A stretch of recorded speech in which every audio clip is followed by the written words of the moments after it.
असदुद्दीन ओवैसी वो मुस्लिम नेता जिन्हें मुस्लिमों के मसीहा की तरह देखा जाता है, मुसलमानों का हितैषी माना जाता है, जिन्हें मुसलमानों के हक की आवाज़ माना जाता है। लेकिन जब बात देश की आई तो उन्होंने उन मुसलमानों को भी नहीं बख्शा जिन्होंने मासूम बेकसूर लोगों को पहलगाम में धर्म पूछकर मारा। पहलगाम के बाद ओवैसी लगातार पीएम मोदी के साथ बयान में ताल से ताल मिलाते हुए नजर आए हैं। जो ओवैसी हमेशा से मुसलमानों के लिए मुखर आवाज में बोलते दिखते थे, वही ओवैसी पहलगाम के बाद हिंदुओं के हक में बोले। यहाँ तक कि पहलगाम के कसूरवारों को जमकर खड़ी खोटी सुनाते हुए गालियां तक दी। और ये जो है नाम पूछकर मार रहे थे लोगों को, मजहब पूछकर मार रहे थे, और ये जो हरकत किए ये कुत्ते, इनको सजा मिलना जरूरी है। और असल इनसे ऊपर जो शयातीन बैठे हुए हैं, जो हमेशा ही नहीं चाहते कि ना भारत में ना कश्मीर में अमन रहे, इनको जड़ पेड़ से इनको सबक सिखाने की जरूरत है। यहाँ तक कि जब मोदी सरकार की ओर से उन्हें विदेश भेजा गया तो वो विपक्ष के निशाने पर भी आए। लोगों को लगा कि वो अब पूरी तरह से केंद्र सरकार के साथ हो गए हैं। हालांकि ओवैसी पर पहले से ही बीजेपी की बी टीम होने के आरोप लगते रहे हैं। ऐसे में अब उनके एक चैनल की इंटरव्यू क्लिप वायरल हो रही है, जिसमें वो अप्रत्यक्ष तौर पर राहुल गांधी के खिलाफ नजर आए और प्रधानमंत्री नरेंद्र मोदी के पक्ष में बोले, जिसने इन अफवाहों को और भी ज्यादा हवा दे दी है। पूरा मामला क्या है, चलिए आपको बताते हैं। दरअसल एक न्यूज चैनल में उनसे सवाल पूछा गया कि कांग्रेस नेता राहुल गांधी भारत पाक की लड़ाई को पीएम मोदी नरेंद्र मोदी का सरेंडर बता रहे हैं, तो प्रधानमंत्री के लिए ऐसी भाषा का इस्तेमाल कर रहे हैं, इस पर आप क्या कहेंगे? तो उन्होंने राहुल गांधी के इस बयान से किनारा कर लिया और जवाब दिया कि राहुल गांधी का बयान उनके नेता समझे। इस सवाल पर उन्होंने आगे क्या कहा, इस पर भी बात करेंगे, लेकिन पहले आप राहुल गांधी के नरेंद्र सरेंडर वाला ये वीडियो देखिए। उन्होंने एक इशारा किया, फोन उठाया, कहा मोदी जी क्या कर रहे हो, नरेंद्र सरेंडर, और जी हजूर करके नरेंद्र मोदी जी ने ट्रंप के इशारे का पालन किया। असदुद्दीन ओवैसी ने इस सवाल के जवाब में कहा कि राहुल गांधी को कैसे समझना है, उनके बयान पर कैसे रिएक्ट करना है, ये तो कांग्रेस के नेता सोचे। जहां तक उनका सवाल है तो वो 21 जुलाई से शुरू हो रहे पार्लियामेंट के मॉनसून सेशन में पहलगाम हमले और सीजफायर पर सवाल जरूर करेंगे। आपको बता दें कि राहुल गांधी ने प्रधानमंत्री नरेंद्र मोदी को लेकर बयान दिया था और कहा था कि उधर से ट्रंप ने फ़ोन किया और इशारा किया कि मोदी जी क्या कर रहे हो, नरेंद्र सरेंडर, और जी हुजूर करके मोदी जी ने डोनाल्ड ट्रंप के इशारे का पालन किया।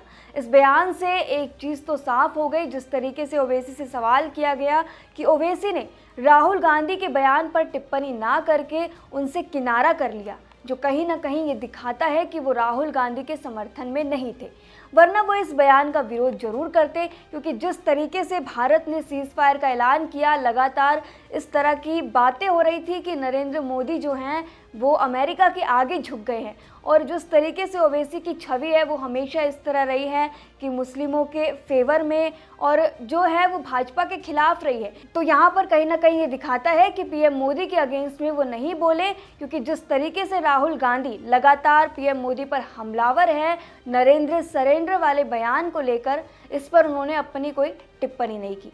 हालांकि उन्होंने 1 जुलाई से शुरू हो रहे पार्लियामेंट के मॉनसून सेशन में पहलगाम हमले और सीज फायर पर सवाल पूछने की बात जरूर कही है। इसके साथ ही आपको ये भी बता दें कि ऑपरेशन सिंदूर के बाद भारत सरकार ने कई देशों में अपने प्रतिनिधि मंडल भेजे हैं।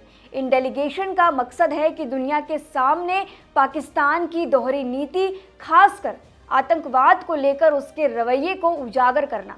भारत की ओर से कुल 7 प्रतिनिधि मंडल विदेश भेजे गए हैं, जिनमें से 5 वापस लौट चुके हैं, जबकि 2 अभी भी विदेश में हैं। इन डेलीगेशन में 2 चेहरे सबसे ज्यादा चर्चा में रहे।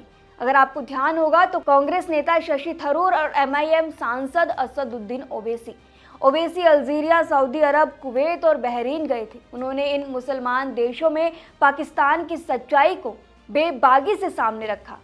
अब जब ओवैसी भारत लौट चुके हैं और हैदराबाद में उनके स्वागत में पोस्टर भी लगाए गए हैं, इनमें लिखा गया है कि एक व्यक्ति, एक मिशन, एक आवाज, इंडिया फर्स्ट। पाकिस्तान प्रायोजित आतंकवाद की पोल खोली, भारत के संकल्प को मजबूत किया, जय हिंद। हालांकि ओवैसी को इन पोस्टर से आपत्ति है। एक टीवी चैनल से बातचीत में जब उनसे इस पर सवाल किया गया तो उन्होंने अपने अंदाज में स्पष्ट जवाब दिया। उन्होंने कहा कि मेरे लिए ये शर्मनाक है, ऐसा पोस्टर लगाना बिल्कुल गलत है, ये बेकार की बात है, क्यों लगा रहे हैं आप। उन्होंने ये भी कहा कि ये मुद्दा किसी एक व्यक्ति का नहीं है, बल्कि 130 करोड़ भारतीयों से जुड़ा है। ये कोई राजनीतिक मामला नहीं है, इसलिए इस तरह का प्रचार नहीं होना चाहिए। ओवैसी ने अपनी आलोचनाओं पर भी प्रतिक्रिया दी और कहा कि मुझे इससे कोई फर्क नहीं पड़ता। उनके इस बयान से भी ये साफ जग जाहिर हो रहा है कि वो जिस तरीके से पहलगाम हमले के बाद पाकिस्तान के खिलाफ भारत के साथ मजबूती से खड़े हैं, उन्हें इसका राजनीतिक फ़ायदा नहीं चाहिए। जिस तरह से पोस्टरों का विवाद उन्होंने किया, इससे ये साफ दर्शाता है कि वो भारत से कितना प्रेम करते हैं। इतना ही नहीं, वो लगातार पाकिस्तान पर भी हमलावर है और एक बार फिर उन्होंने पाकिस्तान की जमकर क्लास लगा दी है। दरअसल संयुक्त राष्ट्र में भारतीय मुसलमानों का जिक्र करने पर पाकिस्तान के पूर्व विदेश मंत्री बिलावल भुट्टो घिर गए हैं। उन्होंने कहा था कि भारत में हर मुस्लिम को शैतान की तरह दिखाया जा रहा है। अब उनकी टिप्पणी पर AIMIM चीफ असदुद्दीन ओवैसी ने तीखी प्रतिक्रिया दी है। अगर वो उनका बयान सुनेंगे तो उन्हें भी मिर्ची लग जाएगी। ओवैसी ने कहा है कि बिलावल UN में जाकर बकवास करते हैं। इंडिया टीवी से जुड़े ओवैसी ने कहा, ये लोग अपने आप को दीन का ठेकेदार समझते हैं, ना तो इनको इस्लाम के मायने आते हैं, ना ही उनको कुरान और सुन्नत की सही तालीम से आगाह है। अगर वो आगाह होते तो ये दहशतगर्दी को फरोख्त करने अपने मुल्क में उनके एक वजीर आज़म बेनजीर भुट्टो का आतंकियों ने कत्ल कर दिया, उसका कोई जिक्र नहीं करते कि किसने मारा उनको। साथ ही उन्होंने ये भी कहा कि उनके बेटे संयुक्त राष्ट्र में जाकर बकवास करते हैं। आपकी माँ को जिस आतंकवादी ने मारा, जिस जगह संयुक्त राष्ट्र में बैठकर आप भारत पर उंगली उठा रहे हो, वहाँ की जांच एजेंसी ने कहा था कि पाकिस्तान में घटिया जांच हुई थी और वो पुलिस अधिकारी ने जिस जगह बेनजीर भुट्टो को मारा, जहाँ 130 लोगों की जान गई, वहाँ पानी डालकर उस जगह को साफ कर दिया। इस पूरे मसले पर आप क्या राय रखते हैं? और ओवैसी का जो रुख रहा है पहलगाम हमले के बाद और जिस तरीके से राहुल गांधी लगातार प्रधानमंत्री नरेंद्र मोदी पर नरेंद्र सरेंडर वाले बयान पर टिप्पणी कर रहे हैं, उस पर राजनीति की जा रही है, जो रुख ओवैसी का है, इस पर आप क्या राय रखते हैं? हमें कमेंट सेक्शन में ज़रूर बताएं। शुक्रिया।